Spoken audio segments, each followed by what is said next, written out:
So this is the sieve I'm using on this video. So this has a 1/4 inch sieve and an 1/8 inch sieve.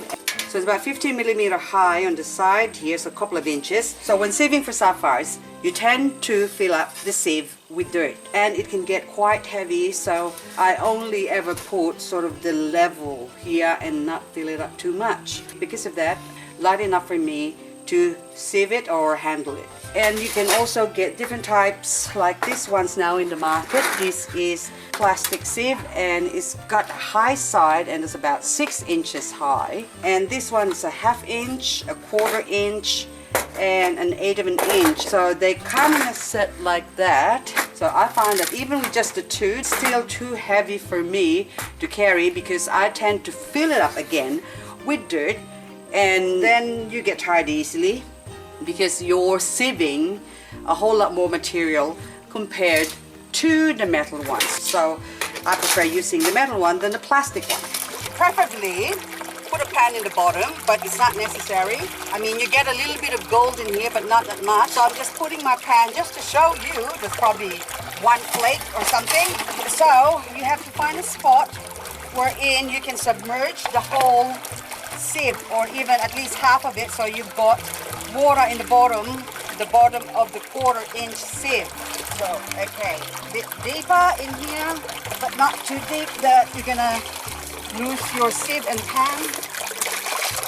It's really clayey, this area here. So wash those rocks because sometimes the sapphires and whatever little gold that there is in here, they get stuck on the rock as well. So if I'm just shaking it from side to side to loosen up the mud or the clay, and hopefully you find sapphire like that big, but that's only a rock. So gloves would be good as well. So anyway,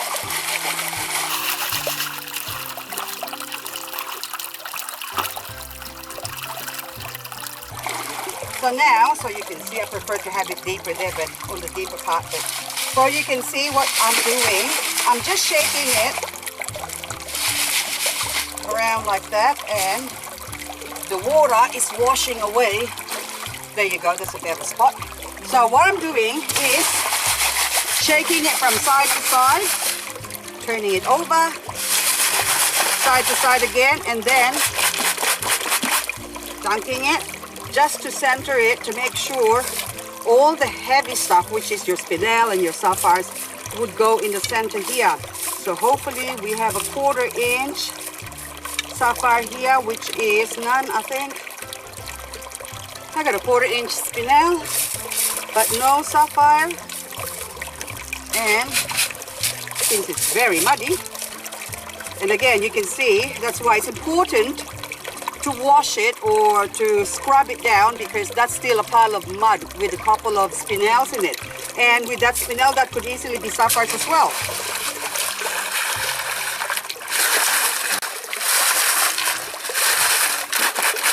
Okay, bigger rocks, get rid of it. And anything that looks suspicious, just keep it. And if you haven't got any sun, then I'd say it's best to keep it as well and check it and put it under on the torch. So when you get home or when you get to the torch, so I make sure that there's nothing in it before I throw it out. And any black rocks, okay. That one is just a rock. Okay, so no sapphires, so you stick that over there. And then I got a couple of ironstones and spinel. I put it on the 1/8 inch. That's just a weed. Feels funny. And again, I'm gonna rub the mud off the rocks or the material here, and wash it again. I mean side to side. And to center it. So as I'm doing this, you can see all the black rocks, which is the spinel, and the sapphires, and your zircon, which is your gemstone, is going to stay in the center here. So as you can see that. So that's all the dark area is where the center of gravity is. So now I'm going to throw this on the side just to show you again. that I'm gonna center it. So again,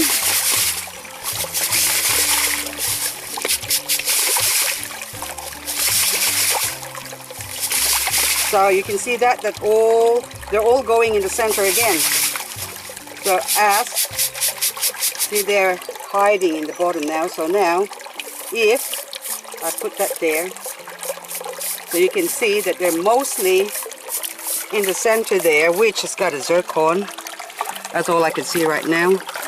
Probably no sapphires, but that's the luck of the draw. Sometimes you get them, sometimes you don't. You don't get a sapphire in every sieve. Okay, so now I'm going to flick this on the flat area.